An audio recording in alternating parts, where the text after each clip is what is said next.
Hello, welcome to Wordnet.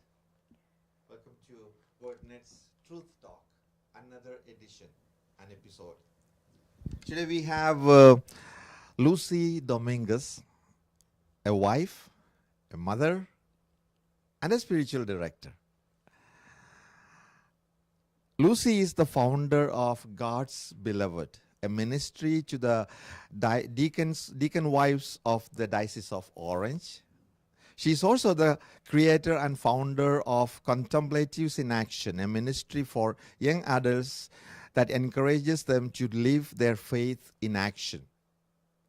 But she's not going to talk on any of these things today, this evening. She's going to talk to us on spiritual direction, lessons from the Camino Santiago de Compostela.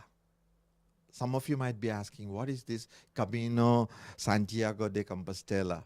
Well, the person to share and explain that to us is none other than Lucy Dominguez. Lucy, please welcome. Thank you.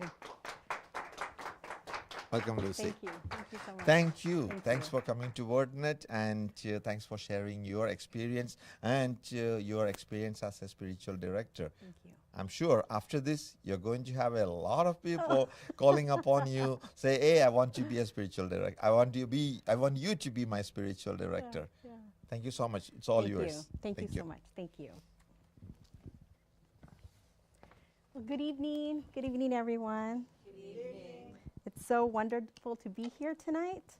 As Father said, I am Lucy Dominguez. I'm the founder of Light Companions on the Road, which is a ministry of spiritual directors that seek to journey with Christians and help them in their relationships with God.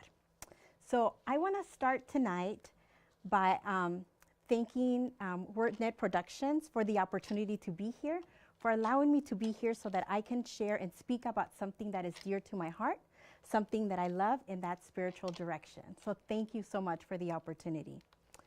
And so I want to start by inviting each one of you to become a pilgrim tonight, a peregrino, so that you can come with me on this journey as I share with you my experience of walking the Camino Santiago Compostela and my experience of spiritual direction. So will you become a peregrino tonight? Will you be a pilgrim? Sure. All right, wonderful.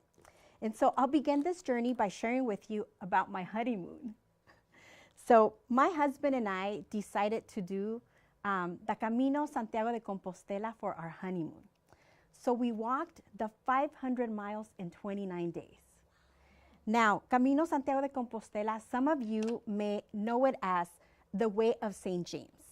And so what this is it's a pilgrimage that pilgrims take on. They go on this journey and they travel to the Cathedral of Santiago de Compostela. This is in Galicia, in the northern west of Spain, okay? And so there are many routes that take you through this. Some are easier, some are harder. We decided to take the easiest one. But all the routes take you to the same place, which is the Cathedral of Santiago de Compostela. And so the day after our wedding, we flew to Rome. And I have to share this with you because I am extremely grateful for this experience and this opportunity. So we flew to Rome, where we had the honor of meeting Pope Francis, and we received a blessing from him. And so after that, we traveled to France, where we started walking our Camino. And so you and I and everybody who's listening, we are all travelers, right? We are all on a journey. Some of us even traveled here, right? Some of us has to travel here. We are always on the move. And so some of us, our families, have traveled miles and miles to be here, right? Some of us live miles and miles away from the place that we were born, right? So we are people on the move, and as Christians, we are followers of Jesus, right? We follow in his footsteps. So while we're on this journey as travelers in this spiritual journey, well, we get tired, right? We get tired, and so we need a place where we can rest. And so how many of you have ever been on a road trip? You've traveled by car and been on a road trip. Okay. So as you're on this road, right, you encounter what? You encounter that golden M, right? McDonald's, restaurants, with signs of restaurants that are saying, hey, come, we'll give you some nourishment, right? You'll encounter hotels, right, that say, come in, we'll give you some rest here. And so, when you're on the Camino Santiago de Compostela, these places are called albergues, okay? And so albergues, they're hostels. You share these shared large rooms with other people. A lot of the time they are free. There is no charge. They simply have a little donation box where you can drop your donation. There's also something called hostales. These are private rooms. And of course there's hotels and different levels of hotels. Now, when you're on your spiritual journey, this is called spiritual direction. And spiritual direction is the place where you can find some rest. It's the place that can provide some nourishment and refreshment. It's the place that can energize you so that you can continue on your spiritual journey, okay? So how many of you, raise your hand, how many of you have heard of spiritual direction? Okay. Yes, you know, I have encountered Catholics that have never heard of spiritual direction. They've never heard of this. But I have encountered other Catholics that they have heard of spiritual direction, possibly at a presentation somewhere, but they don't know what it is. So let's go ahead and talk about that. What is spiritual direction, okay? And so spiritual direction can be described as the help that one person gives to another to assist in discovering, in appreciating, and responding to God's presence in our life. So we say that God comes to us disguised in our daily life, right? God is in everything, every moment of our day. He's in the people when we encounter.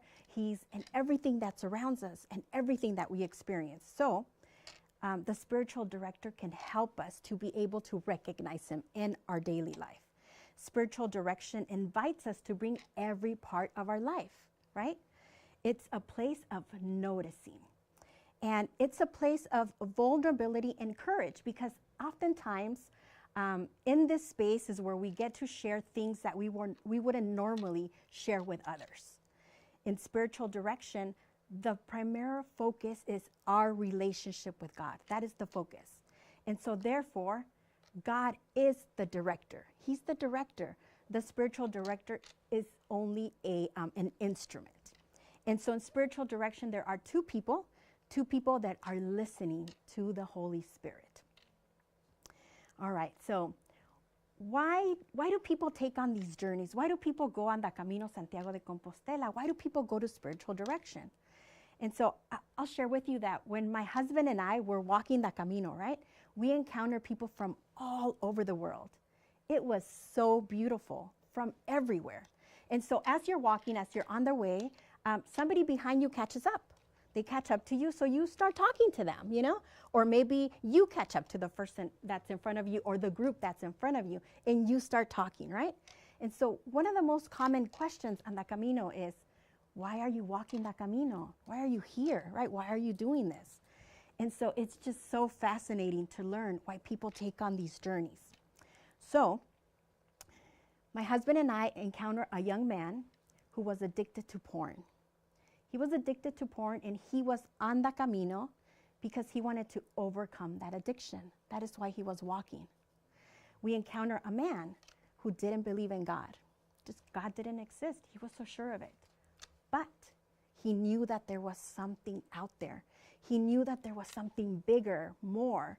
And so he was on the Camino seeking, looking for that more. We also encounter a daughter and a father. And they were there because they wanted to reconnect. So they took on this journey to reconnect. And so for my husband and I, the reason that we decided to go on the Camino is because we really wanted a strong foundation for our marriage.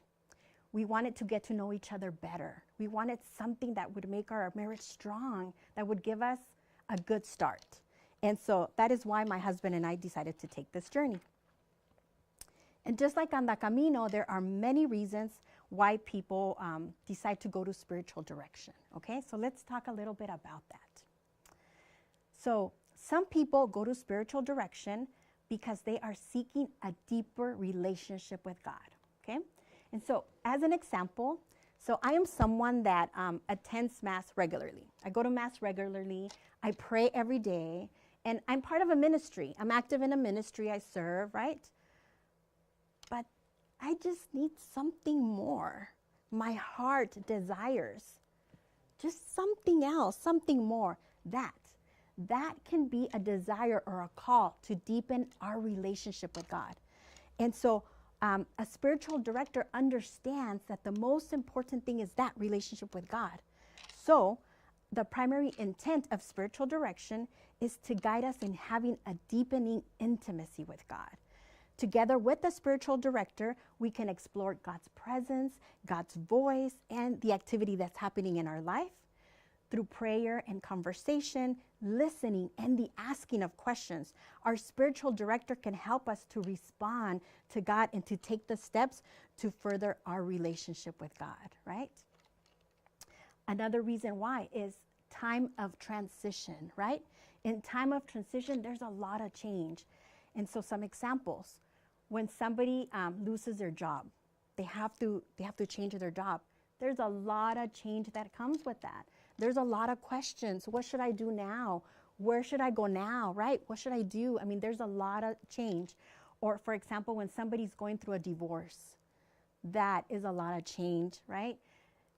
I mean, drastically. There's also, if we go through an accident, that brings a lot of change to our life.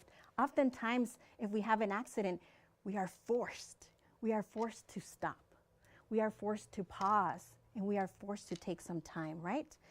So we all have these moments. We've all gone through these moments, these seasons of where we need to make big decisions, right?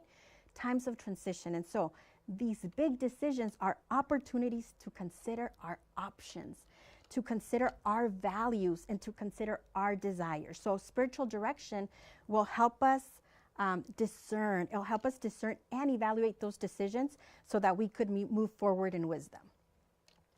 Another reason why people go to spiritual direction is because they can't pray, right? Sometimes I really want to pray, but when I start praying, my mind just goes everywhere. It's really busy, and I start thinking of this and that, then I try to go back, and my mind goes off again, right? We have a really hard time praying. Or I really want to pray, but I'm so tired, I'm falling asleep, right? Or maybe we are praying, but we don't feel that God is speaking back to us. We don't feel a movement back, right? We don't feel that he's responding. And so sometimes we call these, we can call it dryness, time in the desert, right? Or it could be time of desolation. So sometimes inner barriers and external circumstances may be getting in the way of our spiritual growth. So a spiritual director can help us identify the reason why we're in this spiritual plateau. And they may be able to offer us tools that can help us move into a place where we're moving again, where we're going, so that we can continue on this journey that we're on. Another reason can be that somebody is trying to find their purpose in life, right? They're trying to understand what their call is, what their vocation is. So questions like, what is God calling me to be? What is God calling me to do? Where does God need me the most? Those are very, very important questions. When we find our unique purpose, our identity intersects with our mission, and we experience profound contentment and joy. So a spiritual director can help us explore and make some space for our passions, for our desires. They'll help us discover what our call is. Another reason can be somebody who wants to explore and wants to interpret their experiences of God. So I'm pretty sure that this has happened to all of us, where we go to a retreat. It's a wonderful retreat, right? Maybe there was a word that really touched us. Maybe somebody prayed over us. And so when we come out of this retreat, we're on fire. We have so much joy, and we want to tell everyone. We want to tell everyone what we experienced, what we heard. And sometimes we don't end up telling anyone because we're not sure who to tell. We don't know if we tell this person, will they understand? Will they make fun of me? So we end up just keeping it to ourselves. And so spiritual direction is the place, again, a safe place where you can share these experiences, where you can talk about these things. A spiritual director will listen to you without criticizing you or judging you. They will listen attentively and compassionately and prayerfully. They'll help you make sense of those experiences. So for me, the first time that I decided to go to spiritual direction was because I wanted to know what God was calling me to. I wanted to discover my vocation. This was a time in my life when I felt really attracted to religious life. So I would go to conferences and I would see sisters, I would see nuns, and I used to think, oh my God, they're so cool. Nuns are so cool. I used to think I could see myself there. I could see myself doing that. You know, I had this attraction to that kind of life. But guess what? I was also attracted to boys. There were so many cute boys. So I really wanted to know if God was calling me to religious life or if he was calling me to have a family. So that is why I went. Now, who is a spiritual director? Who are these people? Who is a spiritual director? So the gift of spiritual direction is a gift for the whole people of God, for everyone, for all of us. There are priests who are spiritual directors. There are sisters, nuns. There are deacons. But it's not just clergy. There's also lay people who are spiritual directors. Anyone, regardless of their vocational background, can be called to the ministry of spiritual direction. There are great programs, just like the one that I am in, that I'm about to finish in June. It's called the Art of Spiritual Formation Program, and it's offered by the Sisters of St. Joseph of Orange and Loyola Marymount University. These are programs that train people who feel called to the ministry of spiritual direction. Now, how do I find a spiritual director? Let's say that I'm going through all these transitions, or, you know, how do I find somebody, right? I'm going to give you a few tips. The first one, I'm going to invite you to pray. Pray. Pray to God and ask him to guide you to the right person, the person that is going to help you continue on this journey, the person that will accompany you on this journey, okay? And then I invite you to start asking, but ask people you know. So go to your parish. Go to your parish and ask at your parish, hey, do we have spiritual directors here at this parish? Ask. You can also ask friends, people you know, hey, do you have a spiritual director? And if they do, who is this person? Can you recommend someone, right? You ask. Or you can also go to a ministry like the one that I am part of, which is called Light Companions on the Road. If you go to our website, you can see biographies of spiritual directors. You can read about them, learn about them. You can see what languages they speak, when they're available. You could also give us a call. We'll spend some time speaking with you. We'll get to know you, and then we'll refer you to somebody, a spiritual director that's a good match for you. So there are different ways. Now, as we continue on this journey, as you continue with me on this journey, I want us to circle back to the Camino de Santiago Compostela, because I want to share with you one of the most important lessons I learned on the Camino and one of the most powerful experiences I had. So as I was researching the Camino before we went, one of the things I learned is that on the Camino there is a ritual. It's a ritual called Cruz de Ferro. That's an iron cross. And so what it is you select a rock. You select a rock from home and you bring it with you and you carry it all along the way. And so when you arrive at Cruz de Ferro, at this iron cross, you let it go. And this rock is supposed to represent any burden, any fear. It can be anything an obstacle in your life. It can be anything that separates you, that doesn't allow you from experiencing God's love. So you bring this with you and you leave it there. So when I learned about this, I said, gosh, I really want to experience this. So I told my husband about it and he said, let's do it. So we went ahead and we selected our rock and we carried our rock, right? And so we're on this journey. We finally get to the day where we're going to walk to Cruz de Ferro. This is the day. We're very excited. And so even though we went during the summertime, it rained on that day. Pouring rain, and it was freezing. It was so cold that I grabbed my socks, extra socks, and I put them on my hands because it was just so cold that day.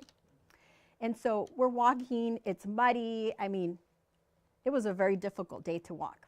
At some point, my husband says to me, if you want to stop, we can. We could just stay somewhere here and then we continue. We can go on tomorrow, right? And we can arrive there tomorrow.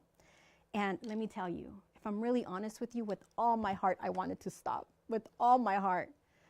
But we had really been preparing for this moment. I had been praying for months. And so I thought, no, we have to do this, right? So we decided to keep going, and so we did. We keep going. And so we finally get to Cruz de Ferro. We finally get to the Iron Cross. There it is. At this point, the Iron Cross is this hill full of rocks. Because remember, thousands of people walk the Camino. Thousands of people live this experience. Now it's just this mountain full of rocks. And just to remind you that it was raining, they were slippery rocks. They're not stable rocks. So my husband says, okay, you want to go first? I said, okay. So there I go, crawling up, slowly, very slowly crawling up. And I finally get up to the cross. And I get on my knees. And I let go of the rock.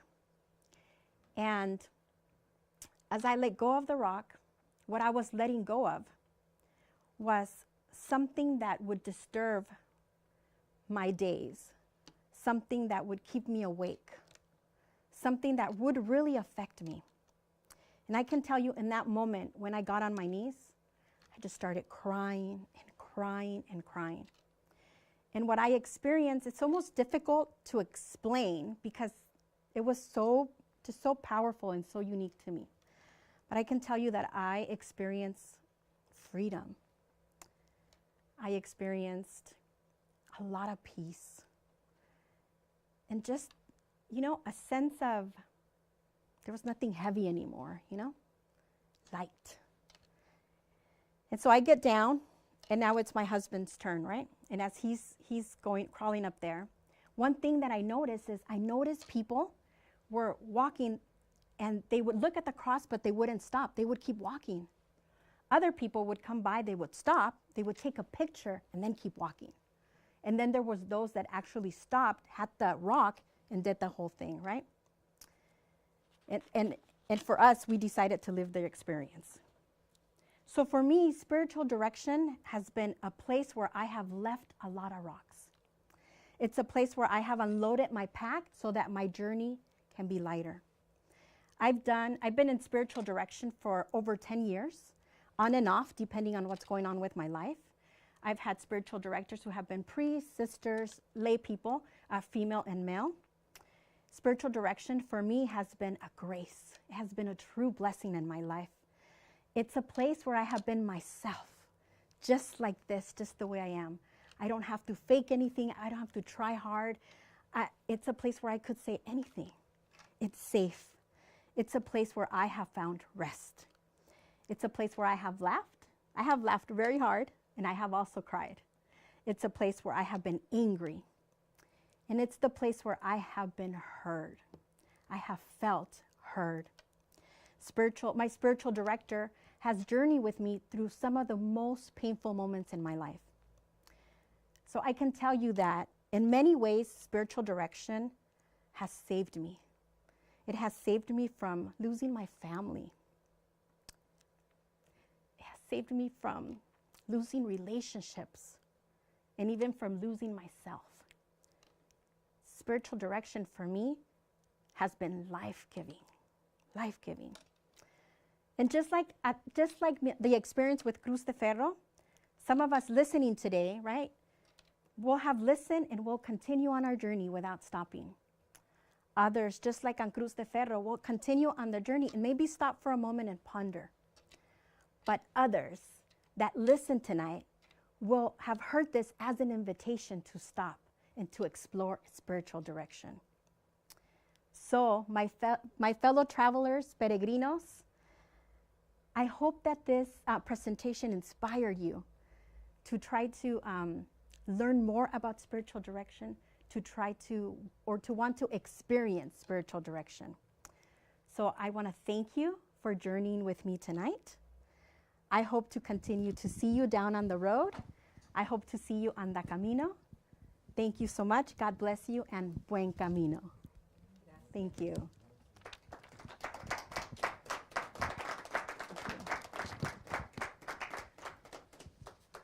Thank you, Lucy. Thank you so much. So, I can now come to you All right. for spiritual direction.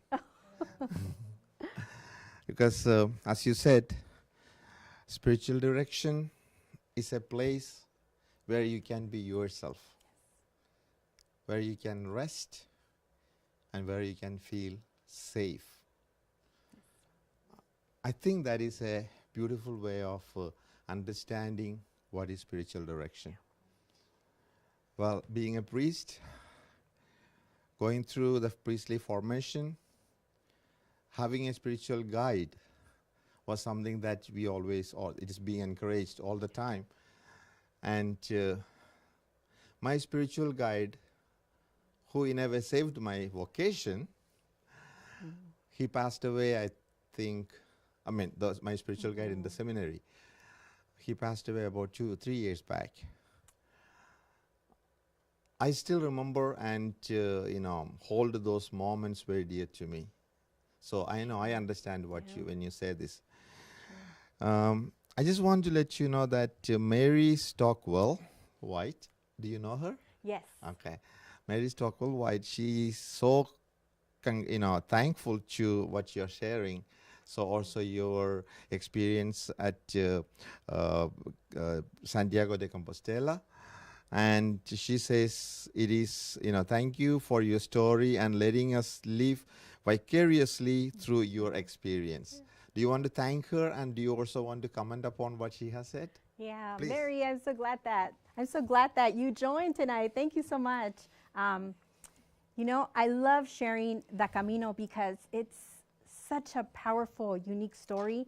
And everybody who goes through this Camino has their own very unique story, because this journey is so different for all of us. And like I said, we all go for different reasons, and we all experience different things. So thank you so much for joining. I'm so glad you were here tonight.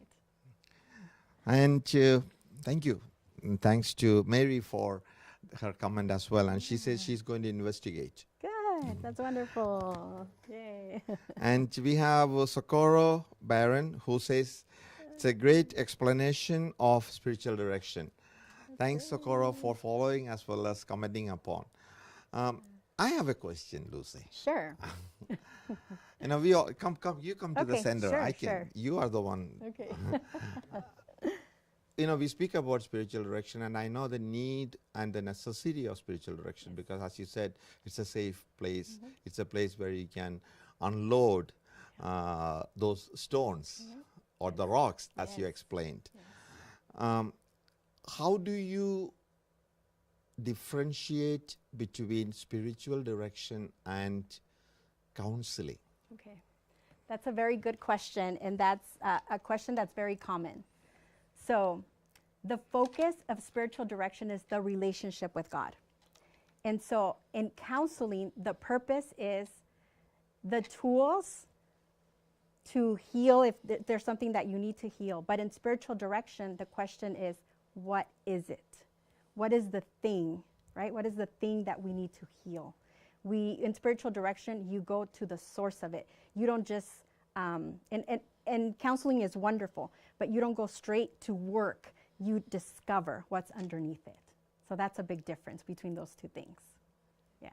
I think, Lucy, if I can understand you, you're talking about in counseling, there could be therapy as well, right? Yes. Because you said you don't go directly to work at it or work on it.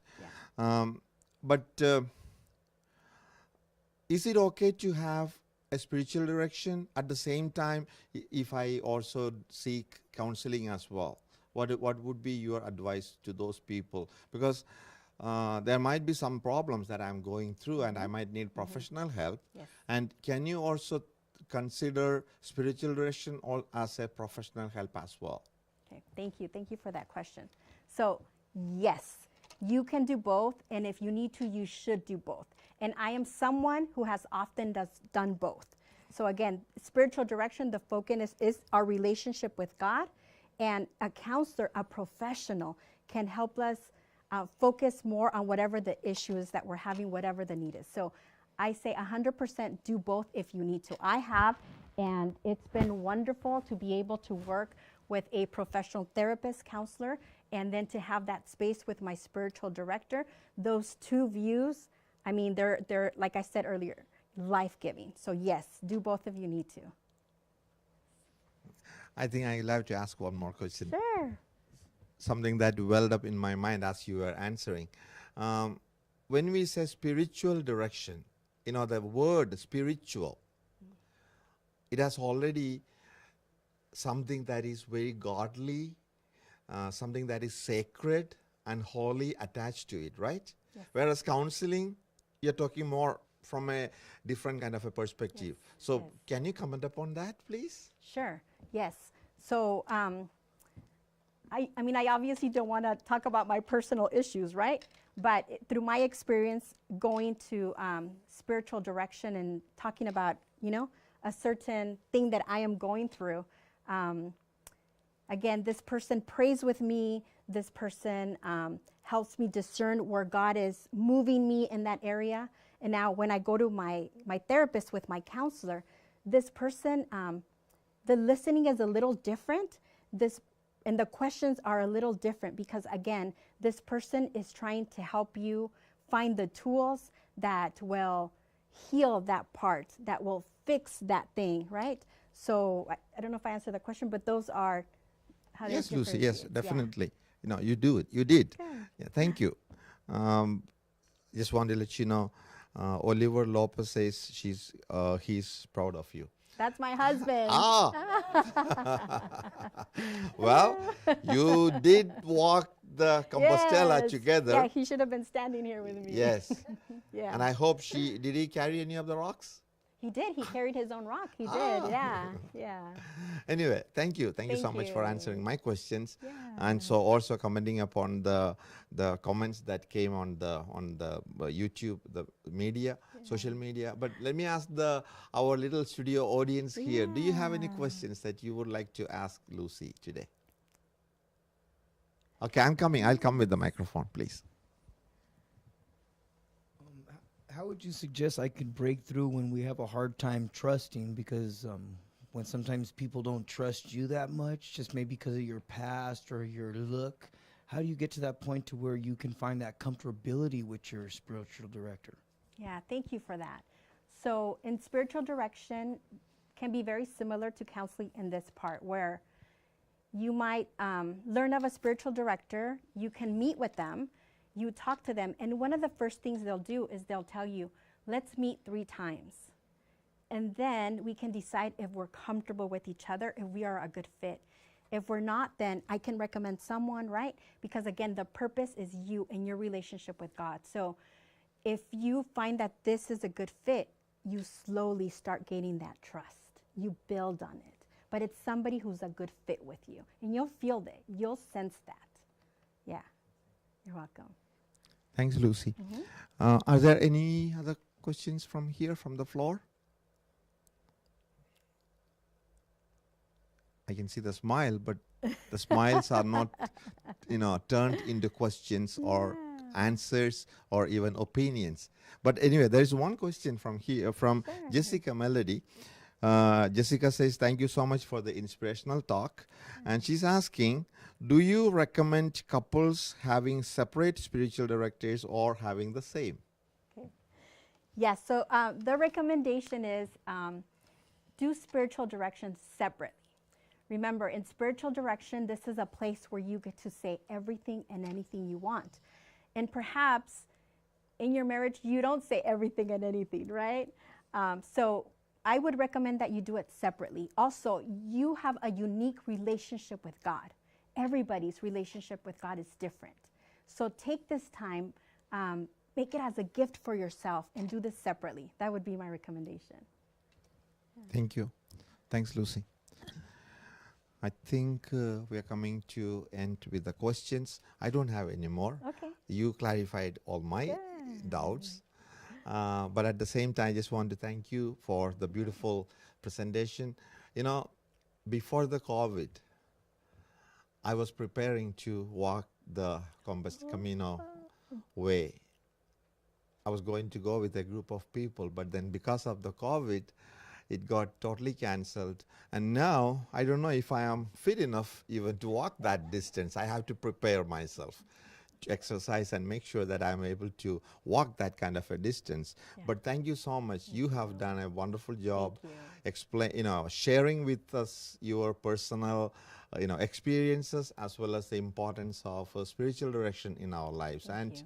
I'm sure you're going to be a wonderful spiritual guide. Thank you. Thank you And very much. I hope all of you out there, you enjoyed the presentation by Lucy.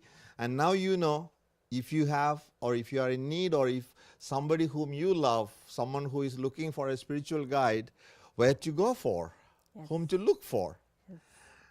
Also, if you have a chance, please walk the Compostela way, because it is definitely going to give you a beautiful experience. I am going to again, I'm not given up on me. I will try, and I think I can make it. I'm not too that bad with my health.